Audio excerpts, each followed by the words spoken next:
सभी को नमस्कार। आपका स्वागत है मेरे YouTube चैनल टू क्राइम गौरव में।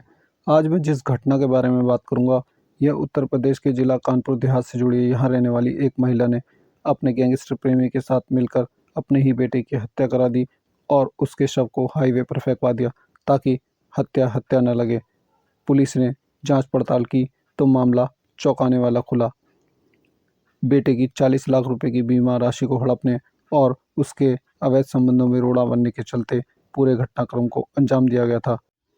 यहाँ अंगदपुर गांव में रहने वाली ममता देवी की 3 संतानें थी। बड़ा बेटा कुलदीप, दूसरे नंबर का प्रदीप और एक बेटी ममता। कुलदीप की पहले ही मौत हो चुकी है। प्रदीप और ममता थी। ममता की शादी हो चुकी थी। बताते हैं कि 7 साल पहले महिला के पति की भी एक हादसे में मृत्यु हो गई थी। इसके बाद प्रदीप के कंधों पर ही परिवार के खर्चे की जिम्मेदारी थी और वह इसे अच्छे से निभा भी रहा था। वह आंध्र प्रदेश की एक कंपनी में प्राइवेट नौकरी करता था और घर का खर्च उठाता था। साल में 2-3 बार अपने घर आता था और सभी से मिलजुल कर रहता था। वह मिलनसार था।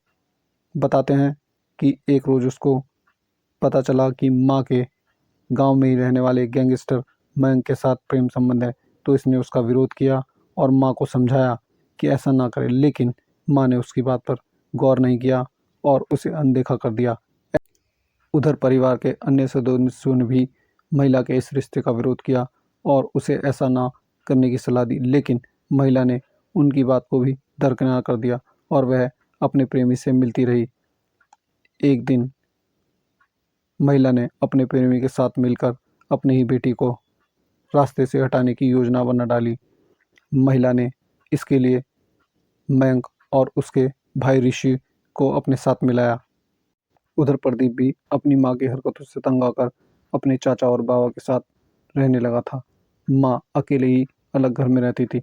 25 अक्टूबर 2025 को वह गांव आया और दीपावली मनाई। 26 अक्टूबर को वह घर पर ही बैठकर मोबाइल देख रहा था। तभी मयंक और उसका भाई ऋषि वहां पहुंचे और उसे खाना खिलाने के बहाने अपने साथ गाड़ी में बैठा कर ले गए।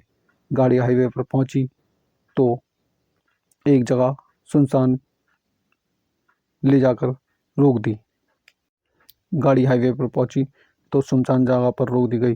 प्रदीप ने पूछा कि आखिर यहाँ गाड़ी क्यों रोकी है। इससे पहले कि वह कुछ समझ पाता, उसके सर पर हथौड़े से एक जोरदार वार किया गया। प्रदीप ने अपने को बचाने की कोशिश की, लेकिन उसके ऊपर अनगिनत वार किए गए जिससे उसकी मौत हो गई। इसके बाद दोनों भाइयों ने यानी कि हत्यारों ने प्रदीप के शव को हाईवे पर फेंक दिया और अपने घर आकर सो गए। अगले दिन प्रदीप के 2 भाई यानी कि चचेरे भाई शिवम और सौरभ उसके घर पहुंचते हैं और उसको आवाज़ देते हैं, प्रदीप प्रदीप प्रदीप।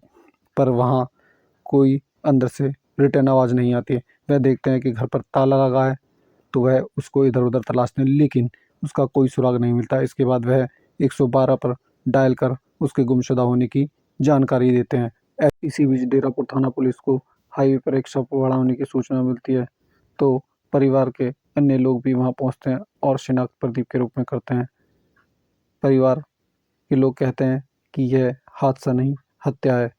इस पर प्रदीप के बाबा यानी जगदीश नारायण, चाचा संजय, हरिशंकर, चचेरे भाई सौरभ, शिवम हत्या का आरोप लगाते हुए तहरीर देते हैं। पुलिस मामले की जांच पड़ताल में जुट जाती है।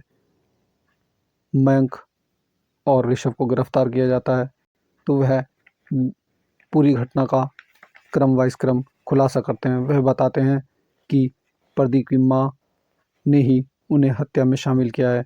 मयंक बताता है कि प्रदीप की माँ से उसके प्रेम संबंध थे और प्रदीप इसमें रोड़ा बन रहा था। माँ ने ही प्रदीप को रास्ते से हटाने के लिए पूरी योजना बनाई थी। माँ ने बताया था कि प्रदीप के पिता ने उसके नाम 40 लाख रुपए का बीमा कराया है। यदि वह रास्ते से हट जाता है तो उसकी धनराशि हमें मिल जाएगी और पूरी ज़िंदगी आराम से कट सकेगी।